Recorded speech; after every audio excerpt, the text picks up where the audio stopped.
graças. Que hora? A hora que Jesus foi apresentado. Ela dava graças. E a palavra fala assim, ela falava a respeito do menino para todo mundo. Ei! Aleluia.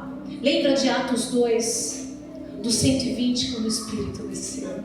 O Espírito Santo veio e começaram a falar em línguas, e começaram a falar em línguas estranhas. E aí os outros falavam, o que é isso? O que estão fazendo? Estão doidos. Lembra da pregação de Pedro? 3.000? 3.000 se converteram na primeira pregação. Às vezes o Senhor não está esperando você converter 3.000, mas está esperando você converter o teu vizinho. Às vezes o Senhor está esperando você converter um parente teu. Às vezes você veio 21 domingos aqui esperando que você ia receber algo até palpável. E o que o Senhor está falando que Ele está te entregando esta noite é muito maior do que os teus olhos podem ver. É maior do que os teus olhos podem contemplar. Ele está derramando sobre você uma unção diferenciada. Vou ter que continuar nessa. Você que tem uma promessa do Senhor. Ele te prometeu algo. No seu íntimo aí. Lembra do que Ele te prometeu? Ele usou um profeta um dia para falar algo para você. Algo que quando você escutou, você falou, isso é impossível. Quando você ouviu, falou assim, isso é impossível. Falou que eu ia fazer uma faculdade, eu não tenho condições para nada. Se a senhora olhar meu bolso, não tem R$1. Se olhar minha conta bancária, não tem nenhum real. Ei! Ele está falando que Ele vai fazer. Ele te prometeu. Ele não esqueceu das promessas lançadas sobre a tua vida. Pastora, eu estou orando há muito tempo para libertar fulano de tal das drogas. Ah, pastora, a senhora não sabe o que eu estou passando. Irmão, não sei. E não quero saber. Se não tenho como te ajudar, se vai além das minhas mãos, tudo aquilo que a sua mão alcança, aquilo que é para você fazer, faça. O que a sua mão alcançar, faça, mas não tente fazer além do que a sua mão alcança. Aquilo que a sua mão não alcança, você já parou para pensar que é para colocar na mão dele? Pastora, mas eu estou orando, eu estou buscando, eu estou não sei o quê. Ei, mas você está colocando na mão dele? As suas mãos não alcançam mais, amado, amada. Você fez tudo o que você podia fazer. Aquilo que a sua mão não alcança é para você entregar nas mãos dele. Glória a Deus. Mas tem uma coisa que você consegue alcançar: os seus joelhos. Glória a Deus. Quando você ajoelha e vai clamando e orando por fulano, orando por ciclano, e começa a orar, não desista de orar. Essa mulher aqui não desistiu, foram 62 anos. E depois, quando Jesus veio, ela saiu dando graças. Alguém aqui recebeu alguma graça do Senhor? E disse que quando receberia, ia fazer um culto de ação de graças. E até hoje não fez. O Senhor está dizendo que é hora de liberar as coisas no mundo espiritual. Se você fez promessas ao Senhor, se você disse que entregaria, que faria um culto para Ele de ação de graças, por aquilo que você receberia, é para fazer. Não precisa ser um culto grande, irmãos. Chame os pastores de vocês. Pastor, olha, eu lembrei, eu recebi uma graça tal dia, tal ano, pastor, e eu não fiz o culto. Eu quero fazer um culto de ação de graças ao Senhor. O nosso problema é que nós recebemos muitas das coisas e nós esquecemos. Ei, aqui Ana e Simeão estavam se preparando para a chegada do Redentor. E Deus manda perguntar essa noite: Ele está à porta, Ele está voltando, Ele vai vir buscar a tua igreja. E nós sabemos que essa é uma promessa que vai acontecer, porque Deus não mente. Como você está hoje, irmão? Como está seu coração? Glória a Deus. Como que você está esperando o Senhor hoje? Como que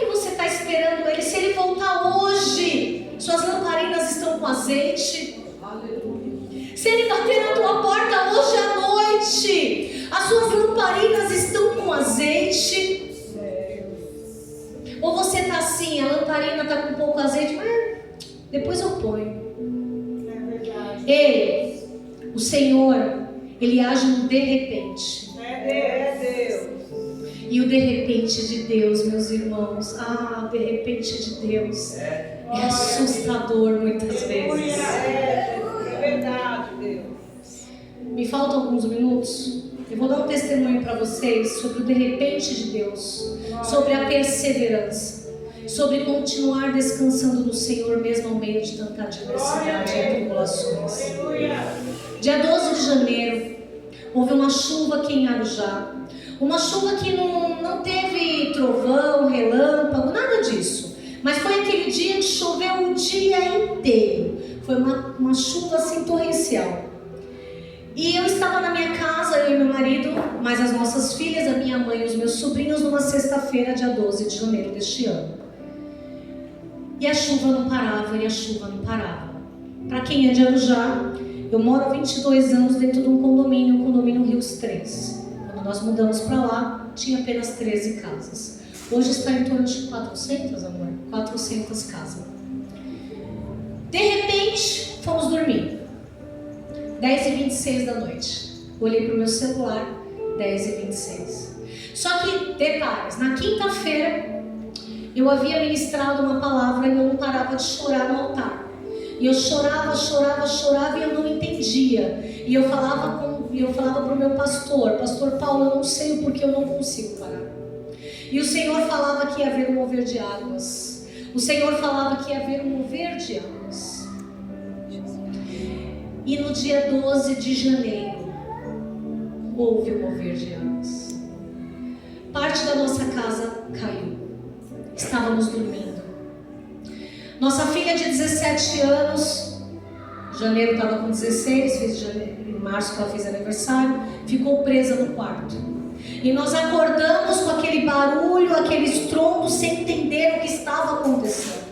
E quando nós levantamos assustadamente, e já tudo descompensados mentalmente, e nós falávamos assim, mas levantando, correndo, e nossa filha já começou a gritar: socorro, socorro, eu não quero morrer, me ajuda pai, me ajuda mãe. E nisso a gente tudo sem entender nada, fomos abrir a porta do quarto da minha filha. Meu marido estava com o braço quebrado em 3 lugares, ele havia sofrido um acidente de moto lá na nossa garagem mesmo, na rua, em dezembro.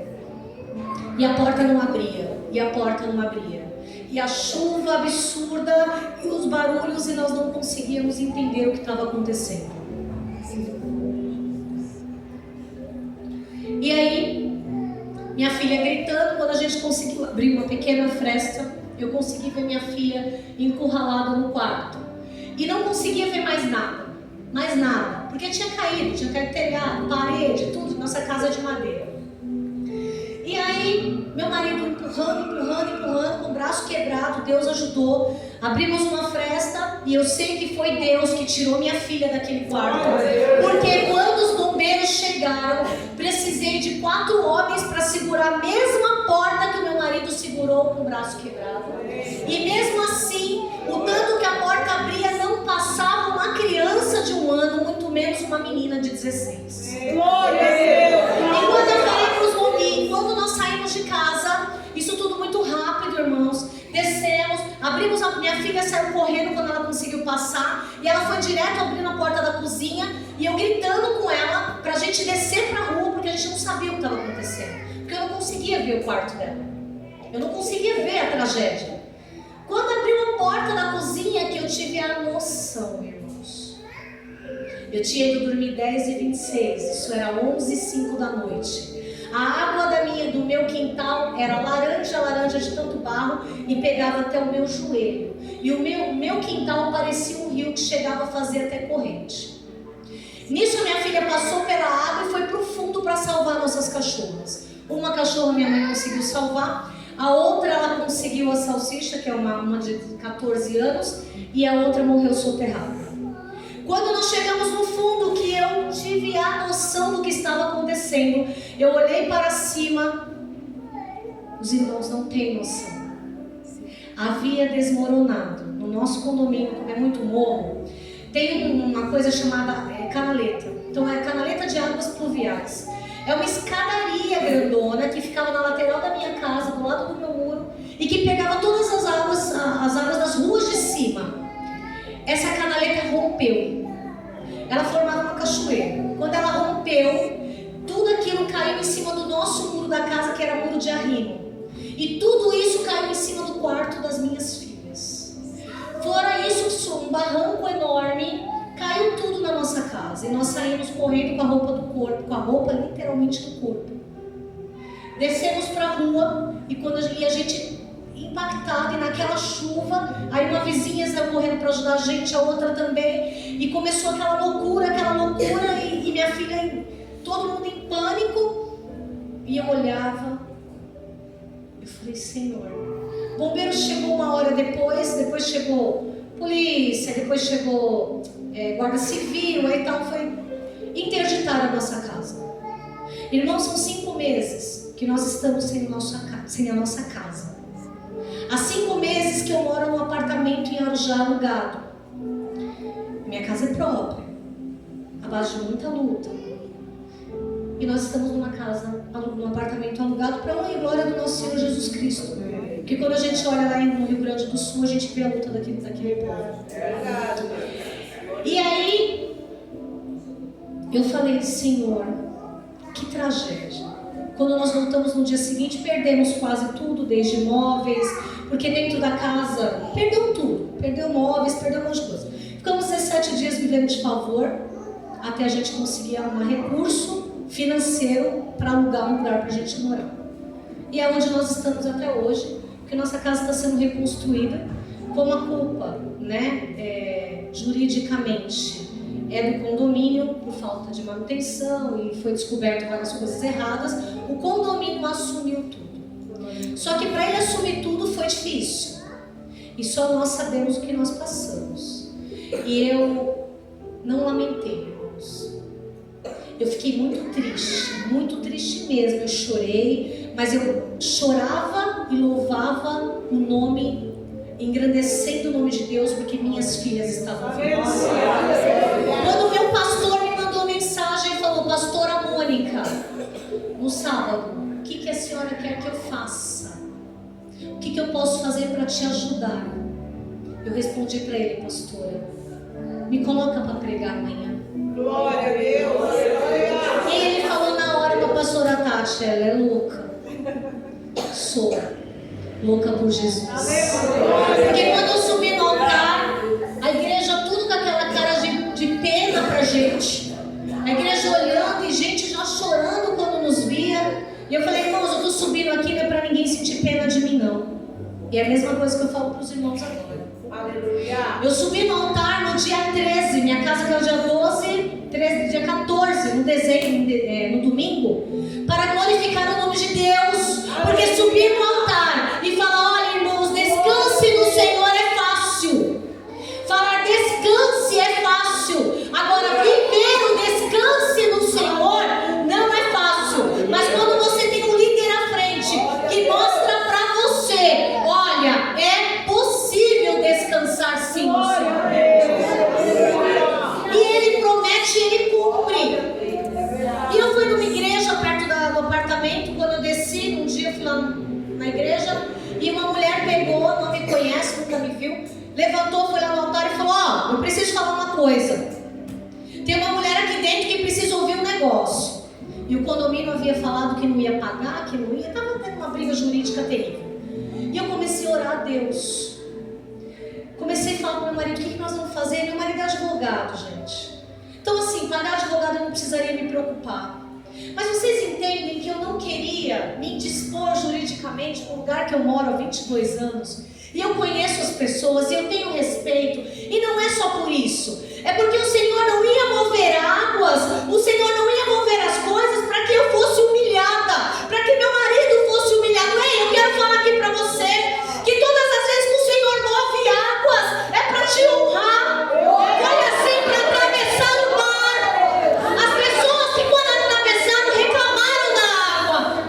Mas o Senhor fez atravessar o mar para sair do Egito, para fugir da escravidão. O que eu estou dizendo aqui é isso. Tem determinados momentos da vida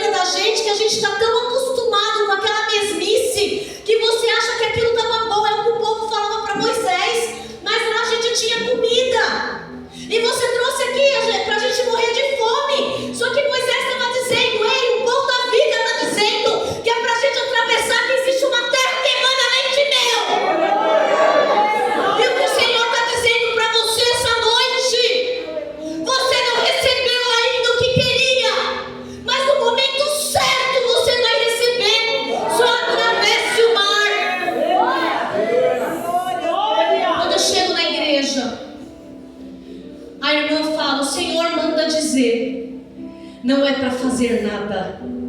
Ele levantou a espada da justiça.